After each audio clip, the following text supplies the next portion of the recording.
CPIM വിട്ട് BJPയിൽ ചേർന്ന S രാജേന്ദ്രനെതിരെ M മണി. പാർട്ടിയെ വെല്ലുവിളിക്കുന്ന രാജേന്ദ്രനെ എങ്ങനെ കൈകാര്യം ചെയ്യാൻ അറിയാമെന്നും പാർട്ടിയെ വെല്ലുവിളിക്കുന്നത് ആരാണെങ്കിലും തല്ലിക്കൊല്ലണമെന്ന് എം മണി.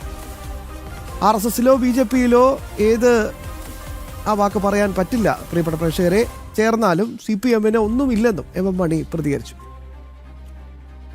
വിവരങ്ങളുമായി സുബിൻ തോമസ് ചേരുകയാണ്. സുബിൻ, ഈ എം മണിക്ക് അറിയില്ലേ എസ് രാജേന്ദ്രൻ പോയത് BJPയിലേക്കാണെന്ന്? അപ്പോൾ ഇത്രയൊക്കെ ബഹളമുണ്ടാക്കാൻ അദ്ദേഹം കോൺഗ്രസിലേക്കല്ലല്ലോ പോയത്. എം മണി വലിയ രീതിയിൽ പ്രകോപിതനായി എന്നുള്ളതാണ് ഏറ്റവും പ്രധാനപ്പെട്ട കാര്യം. അതായത് ഇന്ന് മൂന്നാറിൽ നടന്ന ഒരു പൊതുസമ്മേളനത്തിലാണ്, ഇത്തരത്തിൽ CPMന്റെ നേതൃത്വത്തിൽ നടന്ന ഒരു പൊതുസമ്മേളനത്തിലാണ് എസ് രാജേന്ദ്രനെ വകവരുത്തണമെന്ന രീതിയിലുള്ള ഒരു പരാമർശം എം മണിയുടെ ഭാഗത്ത് നിന്ന് ഉണ്ടായത്. അതായത് എല്ലാവിധ ആനുകൂല്യങ്ങളും പാർട്ടിയിൽ നിന്ന് കൈപ്പറ്റിയ ശേഷം പാർട്ടിയെ വഞ്ചിക്കുന്ന നിലപാടാണ് രാജേന്ദ്രൻ സ്വീകരിച്ചത്. രാജേന്ദ്രന്റെ ആ ഒരു നിലപാട് ഒരു രീതിയിലും സഹിച്ച് മുമ്പോട്ട് പോകേണ്ട കാര്യം പാർട്ടിക്കില്ല. അതുകൊണ്ട് തന്നെ അദ്ദേഹം ഒരു ആംഗ്യ ഭാഷയാണ് അവിടെ ഉപയോഗിക്കുന്നത്. അതായത് പ്രസംഗത്തിന് ഒരു ആംഗ്യ ഭാഷ ഉപയോഗിച്ചുകൊണ്ടാണ് ഇത്തരം പരിപാടികൾ കാണിക്കുന്ന ആളുകളെ എന്ത് ചെയ്യണം എന്നുള്ളത് ഒരു ആംഗ്യ ഭാഷയിൽ കാണിച്ച, അല്ലെങ്കിൽ വകവരുത്തണമെന്ന രീതിയിലുള്ള ഒരു ആംഗ്യ ഭാഷ കാണിച്ചുകൊണ്ടാണ് അവിടെ ആ കാര്യം അദ്ദേഹം അവതരിപ്പിക്കുന്നത്. പ്രധാനമായും ഈ രാജേന്ദ്രൻ പാർട്ടി വിട്ടതിന് പിന്നാലെ CPM വലിയ രീതിയിൽ ജില്ലയിൽ പ്രതിരോധത്തിലായിരിക്കുന്നു എന്നുള്ളതാണ് ഏറ്റവും പ്രധാനപ്പെട്ട കാര്യം. അതായത് ഈ രാജേന്ദ്രൻ BJPയിലേക്ക് ചേർന്നതിന് തൊട്ടു പിന്നാലെ തന്നെ നമ്മൾ ഈ എം മണിയുടെയും അതുപോലെ തന്നെ ജില്ലാ സെക്രട്ടറി CV വർഗീസിന്റെയും പ്രതികരണങ്ങൾ തേടിയിരുന്നു. ആ സമയത്ത് എസ് രാജേന്ദ്രൻ പാർട്ടി വിട്ടത് ഒരു തരത്തിലും CPMനെ ബാധിക്കില്ല. ശക്തമായി തന്നെ തോട്ടം മേഖലയിൽ സ്വാധീനം ചെലുത്തി മുമ്പോട്ട് പോകാൻ പാർട്ടിക്ക് കഴിയും എന്നുള്ളൊരു നിലപാടാണ് രണ്ടുപേരുടെയും ഭാഗത്തു നിന്നുണ്ടായത്. ആദ്യഘട്ടത്തിൽ എം മണിയുടെ ഭാഗത്തുനിന്ന് പോലും ഇത്രത്തോളം പ്രകോപനകരമായ ഒരു, ഞാൻ അതിനെ ചോദിച്ചത് സുബിൻ, സ്വാഭാവികമായിട്ട് ഈ കോൺഗ്രസ്സുകാരോടൊക്കെ ഇങ്ങനെ കാണിക്കുന്ന ഒരു ഭീഷണി ഉണ്ടല്ലോ, ഇങ്ങനെയുള്ള വാക്കുകളൊക്കെ. BJPയിലേക്ക് ആണ് രാജേന്ദ്രൻ പോയതെന്ന് മണിക്ക് അറിയായിട്ടൊന്നും അല്ലല്ലോ എം മണിക്ക്. അപ്പോൾ സ്വാഭാവികമായിട്ട് അദ്ദേഹം ഇങ്ങനെ പറഞ്ഞുകൊണ്ടിരിക്കുന്ന ഒരാളാണ്.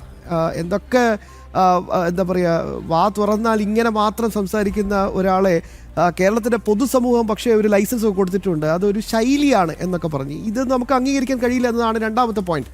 അപ്പോൾ ഈ ഒരു സാഹചര്യത്തിൽ എം മണി ഇത്ര കണ്ട് വെപ്രാളപ്പെടുന്നത് എന്തിനാണ്?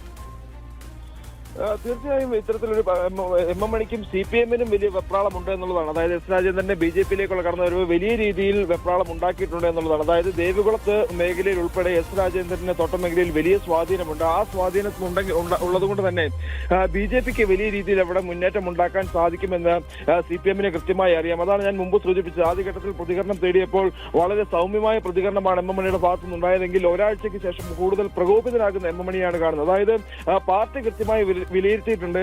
ഇത്തരത്തിൽ രാജേന്ദ്രൻ പാർട്ടി വിട്ട് BJPയിൽ ചേർന്നത് മൂന്നാർ ഉൾപ്പെടെയുള്ള മേഖലകളിൽ, അതായത് ദേവികുളം മണ്ഡലത്തിലും ഇടുക്കി ജില്ലയുടെ വിവിധ പ്രദേശങ്ങളിലും വലിയ രീതിയിൽ BJPക്ക് മുൻതൂക്കം ഉണ്ടാക്കാൻ സാധിക്കും, വലിയ നേട്ടങ്ങൾ ഉണ്ടാക്കാൻ സാധിക്കും. കൂടുതൽ പ്രവർത്തകർ BJPയിലേക്ക് ചേരാനുള്ള സാധ്യതയുണ്ട് എന്നടക്കമുള്ള കാര്യങ്ങളെല്ലാം തന്നെ മനസ്സിലായിട്ടുണ്ട്, പാർട്ടിക്ക് അത് മനസ്സിലായിട്ടുണ്ട്. അതുകൊണ്ട് തന്നെയാണ് ഇത്തരത്തിലുള്ള രൂക്ഷമായ പ്രതികരണങ്ങൾ ഈ പ്രമുഖ നേതാക്കളുടെ ഭാഗത്തു നിന്നെല്ലാം ഉണ്ടാകുന്നത് എന്നുള്ളതാണ് ഏറ്റവും പ്രധാനപ്പെട്ട കാര്യം. അതായത് വരുന്ന 8-ാം തീയതി ഒരു സമ്മേളനം മൂന്നാറിൽ വെച്ച് നടക്കുന്നുണ്ട്. അവിടെ BJP സംസ്ഥാന അധ്യക്ഷൻ രാജീവ് ചന്ദ്രശേഖർ ഉൾപ്പെടെയുള്ള ആളുകൾ ആ പൊതുയോഗത്തിൽ പങ്കെടുക്കുന്നുണ്ട്. അന്ന് CPM വിട്ട് കൂടുതൽ നേതാക്കൾ BJPയിലേക്ക് ചേരാനുള്ളൊരു സാധ്യതയുണ്ട് എന്ന് ആദ്യഘട്ടത്തിൽ തന്നെ വിവരങ്ങൾ പുറത്തു വന്നിരുന്നു. അത് ഉറപ്പാക്കുന്ന തരത്തിലുള്ള പ്രതികരണമാണ് എന്തായാലും ഇപ്പോൾ നിലവിൽ CPMന്റെ നേതൃത്വങ്ങളുടെ ഭാഗത്തുനിന്നുണ്ടാകുന്ന തരത്തിൽ അവർ മൂന്നാറിൽ പ്രകോപനപരമായി സംസാരിക്കുന്നു.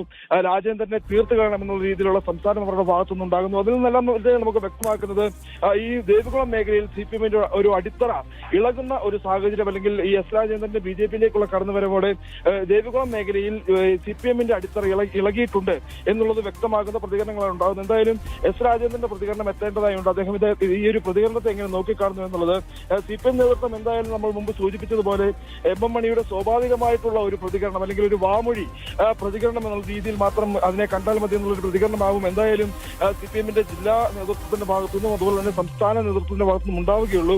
ഇനിയിപ്പോൾ എസ് രാജേന്ദ്രന്റെ ഭാഗത്തുനിന്നുള്ള ഒരു പ്രതികരണമാണ് എന്തായാലും വരേണ്ടത്. തീർച്ചയായും നമുക്ക് കാത്തിരിക്കാം സുബിൻ. എസ് രാജേന്ദ്രൻ ഈ വിഷയത്തെ എങ്ങനെ നോക്കിക്കാണുന്നു, അദ്ദേഹം എന്തായിരിക്കും പറയാൻ പോകുന്നത്?